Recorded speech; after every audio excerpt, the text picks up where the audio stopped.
Hey y'all, it's Chris with Rockin Farm, and we are out in the garden again today. Let me see, it's been about 15 days since we did the first part of the garden planting.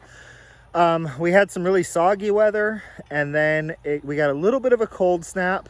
Not cold per se, but probably a little cold to put brand new seedlings outside. Then we got a heat wave where we were pushing 90, 92 degrees a couple days in a row. And now we're back into like mid 70s, low 80s for the next few days. So we're out to try and get some more plants in the ground. And it worked out pretty well, I think, because we'll do a garden update here in a little while and you'll be able to see how some of my seeds are doing. But the extra 10 days in the plant incubator, we'll call it, in the seed starting system, definitely allowed the tomatillos to beef up some. So we got all of our tomatillos planted down this fence line with the nasturtiums and the squash that are planted in front of it. And then we've got all the trellising stuff behind it. Let me see, we put Carolina Reapers in this morning. So I've got irrigation running to those. And again, these are probably 10% bigger than they were a week ago. And then these guys did really well. So these are my Cubanelle peppers. And not only do I have a nice big beefy stalk, but look at the roots that amassed in the last 10 days. There were roots poking out of the bottom a week ago. Let me try to give a backdrop here. There we go. I think that's better. So yeah, it's definitely better. So there were roots poking out of the bottom a few days ago, but now we've got those nice long roots like we had on our tomatoes. So we're just out here trying to get a few more plants in the ground, get a few more seeds in the ground. We're kind of calling this part of our homeschooling today. So I've got Victoria, Jose, and Colt. Colt over there doing his best as a 4-year-old to try and hurt himself, because that's what 4-year-olds do. Okay. Because you're like some sort of little Superman, right? Yeah. All right. So I've got... Jose was inside doing his schoolwork for the day. Ayana is still doing her schoolwork. Jose finished up his schoolwork, so he came out to help. Victoria and Colt have been out here with me all morning. In a few hours, Tori will go inside and get her schoolwork done. So it's definitely a different time that we're living in right now. But we're getting a lot of work done on the farm, which is nice, because the last few weekends have been really cruddy. So if I only had weekends to work on the farm, it would be tough. I did my work this morning. I'll check back in this afternoon. I've got a few big projects at my off-farm income job that I'm working on, so I have been dedicating a little bit more time to my off-farm income job from home the last few days. But we're definitely getting there, and just kind of waiting for everything to quote-unquote return to normal, but enjoying the time that we have together. So I'll check back in a little bit. We'll do a little bit of a garden tour. We'll post this video up probably for tomorrow. I've been really behind on videoing lately because I've been spending a lot of time with my family, so I'm not necessarily going to apologize for that. But plus, I think everybody's admitting that viewership across YouTube is down for everyone right now, so I'm just getting up what I can when I can, and hoping you all still enjoy it. I'll check back in a little bit. We had a storm roll in. That was ridiculous. Okay, so obviously I'm in a dork, but we just had a big storm roll through. One of those huge crashes of thunder following these bright flashes of lightning. Wind, tons of rain, dropped the temperature by 25 degrees in a couple of minutes. So it put a little bit of a damper on our coming out here and getting some planting done, but we did get a lot of stuff done. I'm going to give you a quick garden tour, show you how beautiful the creek is, show you some stuff we got in the mail, and then I'm going to throw this up to get it all edited and all that so I can get you out a video tomorrow. So let's take a look. So I showed you this earlier. We got our tomatillos planted. My nasturtiums are still doing well. These are the squash that we planted last week. We're letting that one get a little bit bigger. I'm pretty sure I know which one's going to get thinned out, but squash are coming up relatively well. I do need to get probably some diatomaceous earth though, because what happens is we start getting these little seedlings coming up, and then the pill bugs get in here and gnaw down on them. So we've lost some plants to pill bugs this year as far as stuff that's trying to come up. Let me see. These are green beans. So I've got green beans starting to come up. All of our tomatoes are doing really well, although that guy got pretty wind whipped. We'll add another string to him. So tomatoes are all doing really well. Green beans are coming up. These are some of the peppers that we got planted. I still need to run irrigation to these. What I'm going to do is shut off the water. I'll cut that pipe, put a T in, and then I'll run black poly hose along this fence, and I'll shoot some little irrigation drippers over to these 3 peppers. These are my Cubanelle peppers. We got them planted today, and I've got 3 more planted over here. This area that I just showed you gets tons and tons and tons of sun, pretty much full sun every hour that the sun is up. This area over here gets more filtered sun and shade. So I'm curious to see where the Cubanelles do better. We got all the holes dug and all of the irrigation lines run for all the rest of our peppers, so it's just a matter of getting them in the ground. This is the chamomile that is doing amazing. I mean, look at that lush carpet of chamomile. I have got okra coming up in a good share of the holes. 3 different varieties of okra. This is the new bed that I told you I was going to build for my wife. So it ended up being 10 feet long, 3 feet wide, 30 square feet of garden space. I don't think I need 30 square feet of dill. So I think we're going to split that bed, half dill, half something else. Onions are doing amazing. These are the Mexican gray squash. And that little guy there is a yellow zucchini. Basil's doing pretty good, although it's getting a little sunburned. It's not real happy about being out in the sun, but it's doing okay.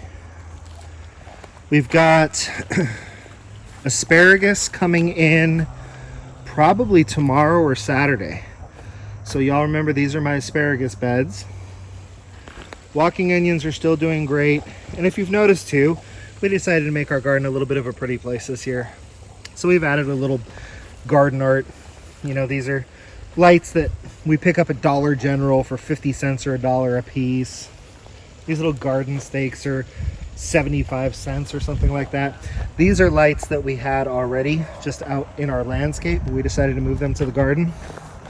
So yeah, we're just doing a lot of little pretty decorating just to make the garden a comfortable place where we really want to sit. Trees are all doing really great.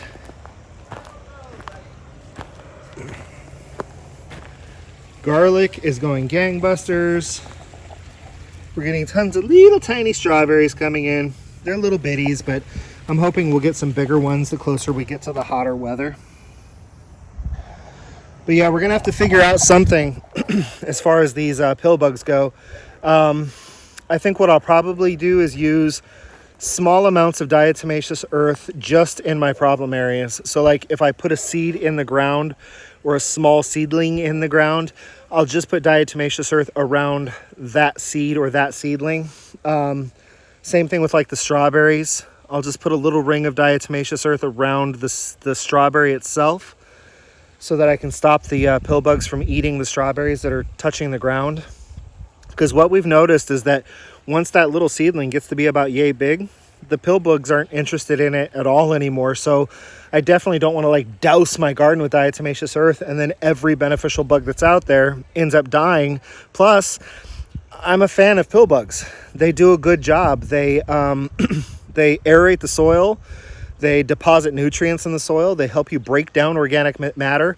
They're very essential for a garden, but this time of year, they're out of control and they eat anything that pops out of a little seed shell. So I just have to control them for a bit, get my plants up to an inch tall, and then they're not a problem anymore. Then they just do their job. Let me see. Dewberries that we have left in the garden and just kind of allowed to do their thing are fixing to be covered in dewberries. Sage has come back. Oregano is going gangbusters. Marshmallow has come back. Amazing root, great medicinal properties. Mint, we're just gonna let it take over this corner. It can do whatever it wants. I've also got some natural creek mint, and this is kind of cool, y'all. Since we've been getting some rain, this is one of my favorite spots on my property. Sit right here in my beautiful garden, looking past my pecan tree. That's what that thing is. It's kind of has sticks and just a few blossoms on the end. And just watch my little waterfall that runs right across the back of my property. So that's the end of the garden update. I'm going to run inside and show you some stuff I've got in the mail. Check you out in a second. All right, y'all, I know the lighting isn't the greatest, but I have some little unboxing stuff to do here. So these are my sunchokes, or my Jerusalem artichokes. I got them in from Burgess Seed Company. They just came in the mail. It's kind of great because they've already got little shoots coming off the tubers. I think we found a place that we're going to put them. We'll get them in the ground, and we'll just have a really nice stand of tall, beautiful sunflower-like plants. And then y'all know that I like to go through Baker Creek whenever possible, but you know, Baker Creek is kind of overrun right now. So I ordered a bunch of seeds from Haas Tools, and this is another company I've heard a lot about and that I really like. So my grow system for my seedlings that ended up being absolutely amazing is fixing to be my grow system for summertime and even wintertime lettuce. So I've got several different varieties: Coastal Star Romaine lettuce, Cherokee lettuce. I've got some Starfighter lettuce, a different type of romaine lettuce. I tried to get a lot of cut and come again type lettuces where you can peel off those outer leaves and then just let it keep going. This is a butterhead. I've got some tatsoi greens. We've got red mustard greens. We've got some collards that we'll just let grow into kind of baby collards and then harvest them. And some arugula. So this is what we're going to start with in our little system. Still waiting for a few pieces to get here. Hopefully this weekend, actually, my 3-inch net pots will be here. My soil plugs will be here. And then we'll get some, you shush it, little man. And then we'll get some lettuce seeds growing out in that grow system that, again, because it's a Kratky style grow system, the roots will chase the water, and I'll just add water as needed, but really it's just a water change every once in a while. The lights are on timers, etc., etc. So I'm just going to go out and check and see what I need for lettuce. I mean, basically when the kids say, "Dad, I want a salad," I'll say, "Go pick one." And we won't have to worry about dirt being in the lettuce either because it's a hydroponic system. So cool stuff. I'm going to clean up a little bit, and then I'm going to sign off, and we'll check you out later. I was showing you the lettuce seeds. The dog started barking like nuts outside. You probably heard that. It's because the FedEx guy was here. So Jose took off running down the driveway, and he came back with one last little unboxing here before we sign off. So these are the grow plugs I was telling you about. They're Rapid Rooter grow plugs. They're really, really good. I've seen them used by other people. Originally recommended by Jack Spearco. I'll put the link to these in the product video. I'll also put a link to Haas Tools. I'll also put a link to Burgess.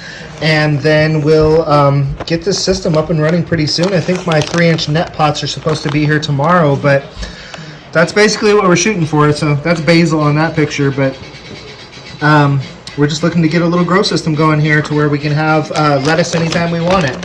So pretty cool that I got to throw that in there at the last minute. So I'm going to edit this video, get it posted up, get you guys some links, and until I see y'all again, this has been Chris with Rockin Farm, and I want y'all to be happy and live healthy.